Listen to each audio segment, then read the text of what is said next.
Mafanikio katika misako kwa kipindi cha mwezi mmoja. Jumla ya kesi 37 zilipata mafanikio kwa watuhumiwa kupatikana na hatia na kupata vifungo mbalimbali katika magereza. Hata hivyo, miongoni mwa kesi 3 za ukatili wa kijinsia kwa watoto ziliweza kufikishwa mahakamani, ambapo washtakiwa waliweza kuhukumiwa miaka 30 kila mmoja katika mahakama tofauti na kwa nyakati tofauti. Maelezo yake ni kwamba shauri la jinai namba 2904 la mwaka 2025, mshtakiwa ambaye anaitwa Malimo Matias Nguno, miaka 41, mkazi wa wilaya Kwimba. Huyu alihukumiwa tarehe 12 mwezi wa 3 mwaka 2025 na mahakama ya wilaya Kwimba kwenda jela kifungo cha miaka 30 baada ya kukutwa na hatia ya kumbaka mtoto mlemavu mwenye umri wa miaka 13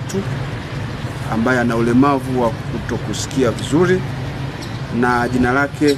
mtoto huyo tunalihifadhi kwa sababu za kimaadili. Shauri la jinai namba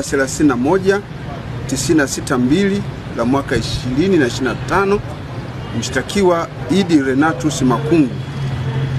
Huyu ana miaka 30, mkazi wa kijiji cha Kinamweli, wilaya ya Kwimba, ambaye alihukumiwa tarehe 8 mwezi wa 4 mwaka huu na mahakama ya wilaya ya Kwimba kwenda jela miaka 60 baada ya kutiwa hatiani na mahakama hiyo kwa kosa la kumbaka na kumsababishia ujauzito mwanafunzi mwenye umri wa miaka 14. Shauri la jinai namba 3610 la mwaka 2024, mshtakiwa Jafet Elias Mshashi ana miaka 19, mkazi wa kijiji cha Mission, kata ya Nansio, wilaya ya Ukerewe. Huyu alihukumiwa tarehe 7 mwezi wa 5 mwaka huu na mahakama ya wilaya ya Ukerewe kwenda jela miaka 30 baada ya kutiwa hatiani kwa kosa la kumwingilia kinyume na maumbile mwanafunzi wa shule ya sekondari Bokongo, ambaye pia mwanafunzi huyo jina lake tunalihifadhi. Jeshi la polisi linatoa wito kwa jamii kuendelea kutoa ushirikiano kwa jeshi la polisi, hususan kitengo cha dawati jinsia na watoto katika mashauri ya ukatili wa kijinsia na watoto yanayofunguliwa katika vituo vya polisi, pamoja na kutoa ushahidi mahakamani ili kuweza kuleta mafanikio katika kesi mbalimbali za ukatili wa kijinsia zinazofikishwa hapo mahakamani. Na sisi jeshi la polisi, kwa mafanikio haya tuliyopata kupitia mahakama zetu za kuwapatia haki yao washtakiwa hao,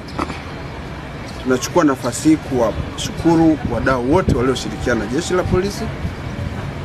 lakini tunachukua nafasi hii kuwapongeza mashahidi walioitwa na kufika katika vituo vya polisi na hatimaye mahakamani na kueleza kinaga ubaga kilichojiri na hadi kusababisha